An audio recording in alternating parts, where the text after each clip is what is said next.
front. Rob, how close to the script did you stick? Well, really didn't have a script, but, just can read the situation and how Ranger was. I thought Ranger was really good.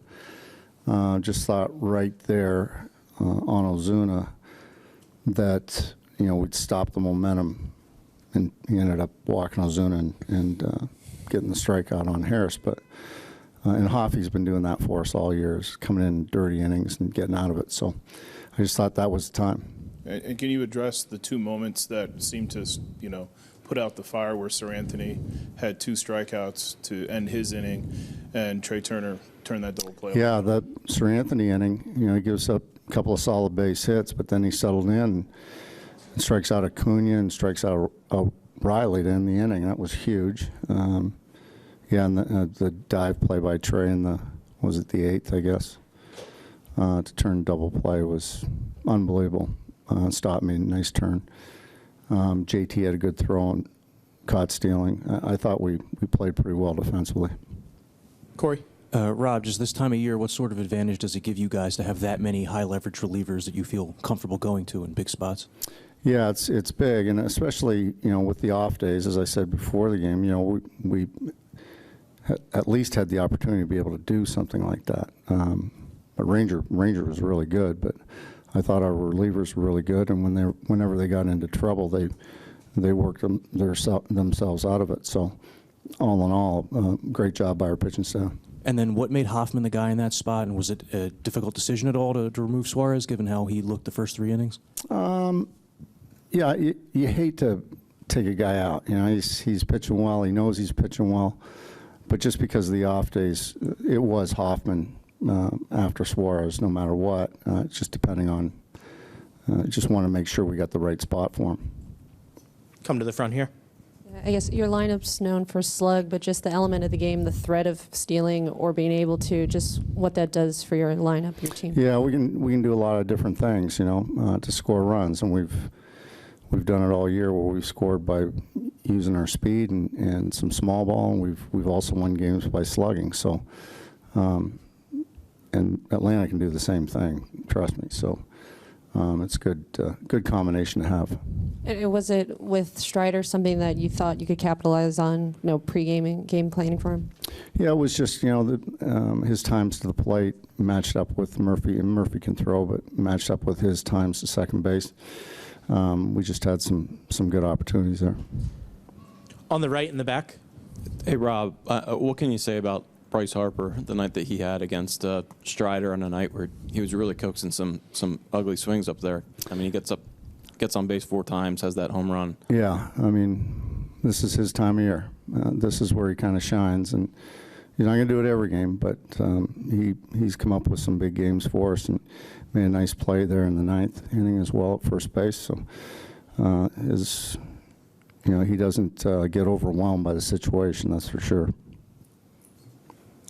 A lot was made of Trey in spring training, then during the regular season, then the resurgence. But it seemed like tonight was kind of like the quintessential Trey Turner, showing all the things that he could do and how, it's $300 million, a lot of money. Yeah. And that looked like a $300 million player out there today. Yeah, he did. And he's dynamic. And he's another one that the moment's not too big for him. And he's kind of rises to the moment for the most part. We didn't see that early in the year, but the latter part of the year and so far in the playoffs, that's the guy that we were thinking we were going to get.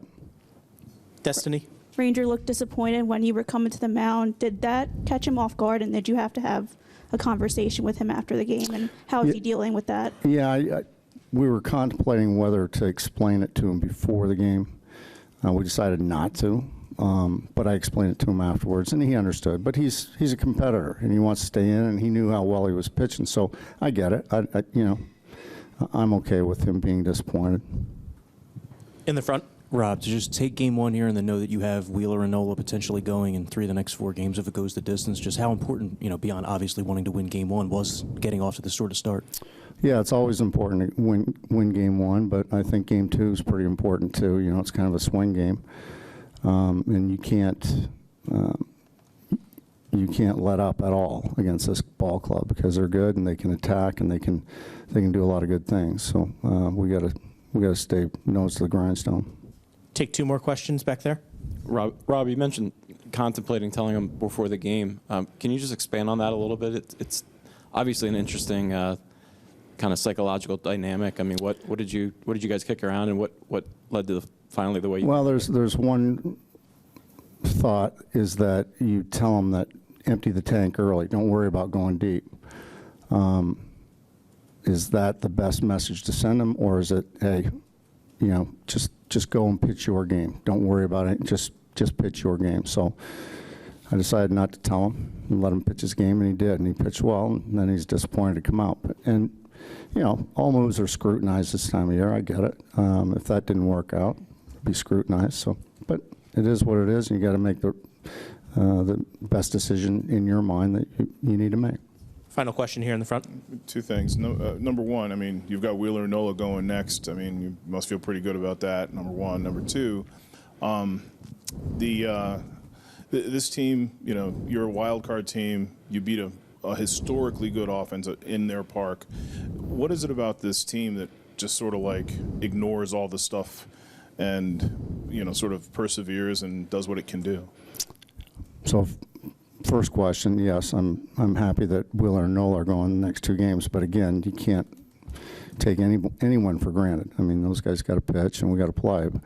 The second part of it is this team, to a man, has this innate toughness to them and really resilient, and they just keep fighting. And as a group, they do the same thing. So it's a great combination of talent and makeup that we have on this club.